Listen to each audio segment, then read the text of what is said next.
இனியவர்களே, ஆனந்தமானவர்களே, அற்புதமானவர்களே, இன்று நாம் குஜராத்தில் இருக்கிற பாவ்நகரில் இருக்கிற நிஷ்கலன் மகாதேவ் என்ற அற்புதமான கடற்கரை கோயிலில் இருக்கின்றோம் நண்பர்களே.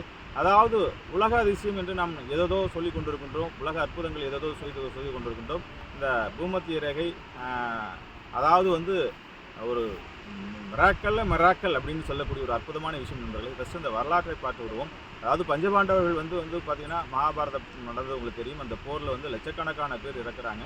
தர்மன் போய் பார்த்தீங்கன்னா பஞ்சபாண்டவர் போய் அஸ்னாபுரத்தில் அரசவையில் ஏற்கிறதுக்கு முன்னாடி நீங்கள் நிறைய சோதனைகளை சந்தித்து விட்டீர்கள், வனவாசம்லாம் ஏகப்பட்ட பிரச்சனை சந்திச்சாச்சு. இந்த இதில் பிரம்மகத்தி தோஷம் வேறு உங்களுக்கு நிறைய வந்துருச்சு. அதனால் இந்த தோஷங்கள்லாம் நிவர்த்தி செய்கிறதுக்கு நீங்கள் உங்களுடைய பாவங்கள்லாம் நீங்குவதற்கு ஒரு பசுமாட்டை கையில் கொடுத்து இது போய் எங்கே நிற்கிதோ, இது கருப்பு கலர் வெள்ளை கலராக மாறுதோ அந்த இடத்துல உங்கள் தோஷங்கள் நிவர்த்தியாகும் அப்படின்னு சொல்லும்போது அது வரும்போது அந்த நிஷ்கலன் மகாதேவில் இந்த பசுமாடு வெள்ளையாக மாறுகின்றது. அதுக்கப்புறம் அவர்கள் உள்ள வரும்போது பஞ்ச பாண்டவர்கள் நிஷ்கலன் மகாதேவில் 5 லிங்கங்களை பிரதிஷ்டை பண்ணி தன்னுடைய பாவங்கள்லாம் நோக்குவதாக இங்கே இருந்து தவம் செய்து தன்னுடைய கர்மாக்கள் எல்லாம் நீக்கி இதுக்கப்புறம் தான் அஸ்தனியாபுரம் போகின்றார் நண்பர்களே.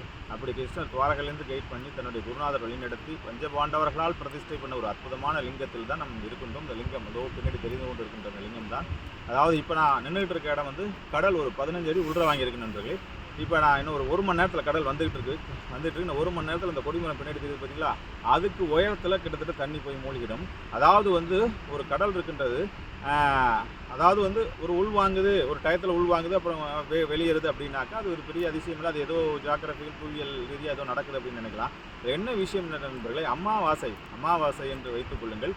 இன்று பார்த்தீங்கன்னா காலைல 6 மணிக்கு கடல் உள்வாங்குதா, நாளைக்கு பிரதமை என்றால் நாளைக்கு 7 மணிக்கு உள்வாங்குது.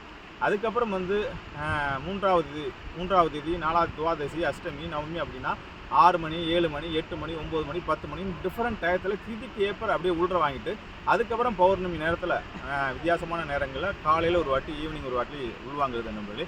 அதாவது உலகத்திலேயே லிங்கங்கள் எங்கு பார்த்தாலும் இருக்கின்றது. நான் நிறைய ஜோதிலிங்கம்லாம் போயிட்டுருக்கோம். நிஷ்கலன் மகாதேவ் அப்படின்னா என்ன அர்த்தம்னா புனிதமான லிங்கம். ஏன்னா இந்த அரபிக்கடல், அதாவது ஒவ்வொரு இடத்துலையும் பார்த்திங்கன்னா நாம தீர்த்தத்தை எடுத்து போய் அபிஷேகம் பண்ணுவோம். ஒரு நாளைக்கு 2 வாட்டி இந்த லிங்கங்களை கடல் மாதாவே உள்வாங்கி அர்ச்சனை செய்கின்றது. இந்த சிவபக்தர்கள்லாம் வழித்தடமிட்டு கடலில் நம்ம அவ்வளோ சீக்கிரம் 1 கிலோமீட்டர் வர முடியாது. கடல் கரை அங்கே இருக்கின்றது. அங்கேருந்து 1 கிலோமீட்டர் உள்ள வந்திருக்கோம். இன்னும் ஒரு மணி நேரத்தில் இங்கே பாருங்கள் கடல் பார்த்திங்கன்னா இப்போ உள் வந்துகிட்டு இருக்குன்னு ஒரு 10 நிமிஷத்தில் அருமையாக இங்கே உள் வரக்கூடிய சூழ்நிலைகள் இருக்குது. இங்கே பாருங்கள் சூரிய உதயமாகிட்டு இருக்குது. கிட்டத்தட்ட கடல்லேருந்து நம்ம 1 கிலோமீட்டர் தூரத்தில் இருக்கணும் நண்பர்களே.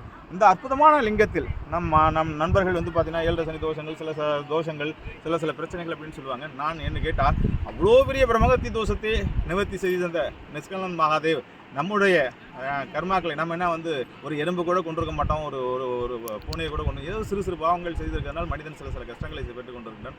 அத்தனை சகல தோஷத்தையும் நிவர்த்தி பண்ணக்கூடிய ஒரு அற்புதமான லிங்கம் பார்த்தீர்கள் என்றால் இந்த நிஷ்கலன் மகாதேவ். ஆகவே எல்லோருமே இந்த நிஷ்கலன் மகாதேவ் வாருங்கள். இந்த பாவ்நகரில் இருக்கிற அற்புதமான கடற்கோயில் நாம் வருடத்துக்கு 2 தடவை இந்த அற்புதமான குஜராத் யாத்திரையில் இந்த அற்புதமான கடற்கரை கோயிலுக்கு கொண்டிருக்கின்றோம் நண்பர்களே. இந்த வீடியோ பார்த்துட்டு அத்தனை நண்பர்களும் எல்லா வளமும் நலம் பெற்று பரிபூர்ண ஆயுளுடன் பரிபூர்ண மகிழ்ச்சியோடும் வாழ்வாங்க வாழ வாழ்த்துகின்றேன். எல்லோரும் இங்கே தரிசனம் செய்ய உங்களை வாழ்த்துகின்றேன். வாழ்த்துக்கள், வாழ்வுடன் வாழிய நலம்.